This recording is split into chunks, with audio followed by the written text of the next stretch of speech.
one of the teams I think is the most competitive and most fun to watch. I'm going to go ahead and get into it real quick, and we're going to go into the NBA at West.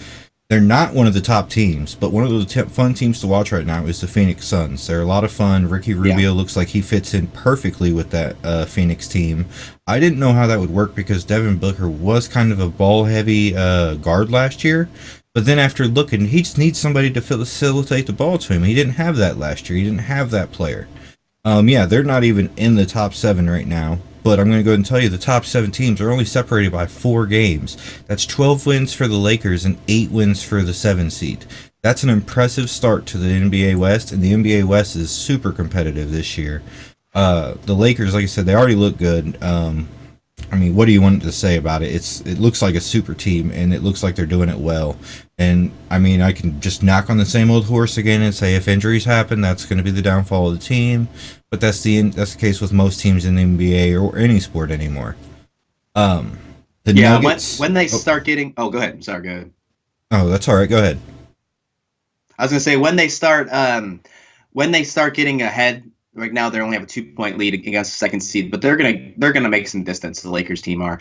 They really need to start considering load management. As unfortunate as I feel about that, with AD and with LeBron, they really need to consider it if they want to make some news, make some noise in the in the playoffs, because those, like you said, injuries are paramount with that. And you're right about Phoenix, and they don't even have one of their best players right now regarding the No, suspension. So once Aiton's he's still out back, for 25 yeah, games. eight exactly. So when he comes back, and so you say that Phoenix is your most impressive. I think it's the fifth best team in the West right now is most impressive, and I think it's the Dallas Mavericks. I'm loving what Luke is doing. I think he's my MVP player this year. I think he's only continuing to shine. He's becoming one of my favorite players to watch in the league. He's my favorite player to watch so far for sure. He's just becoming more and more progressive. Now I understand why he won Rookie of the Year last year over Trae Young. I was a little hesitant to wonder why that happened last season, but now I know for sure. And that Dallas team is just amazing. And I think they're going to continue. I think Porzingis is going to knock out some rust, and they're going to make some noise. I think they're going to sit in the top 8 for the whole season. So the other 3 teams I want to talk about real quick is the Rockets and the Clippers. The Rockets, like I said, they still haven't blown up. You don't think it's going to happen? I think it will. I'm guessing right around the All Star break. If they're not a winning team, that team's going to get blown up for sure.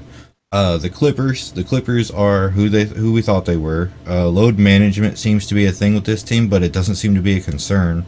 I think they could take their top stars and keep doing load management because Lou Williams is Sixth Man of the Year. He already has the Sixth Man of the Year, in my opinion, if you've been watching that team because he's been so good for that team. But yeah, the Dallas Mavericks aren't a bad team to watch. The other 2 teams that are really interesting, we talked about the Utah Jazz being a top 4 team right now.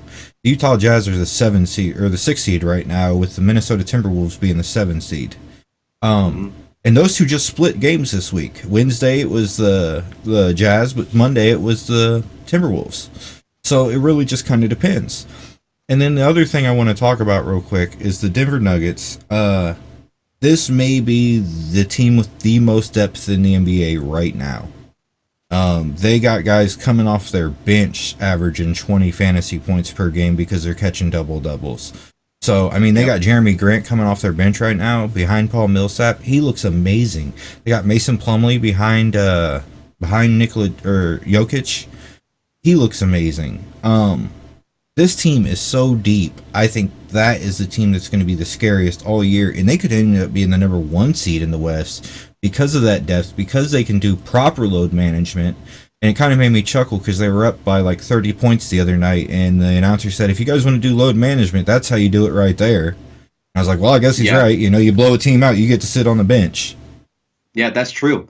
And I think we're just not talking a lot about Denver because Jokic is amazing, but he's not that marquee or hype player that is nice to talk about in the media. I think this team is very underrated. It's not talked about enough.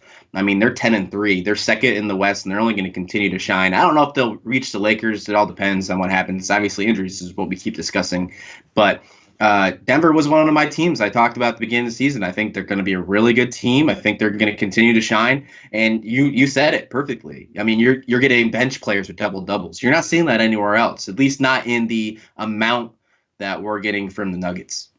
I will say the biggest disappointment from this team so far is Michael Porter Jr.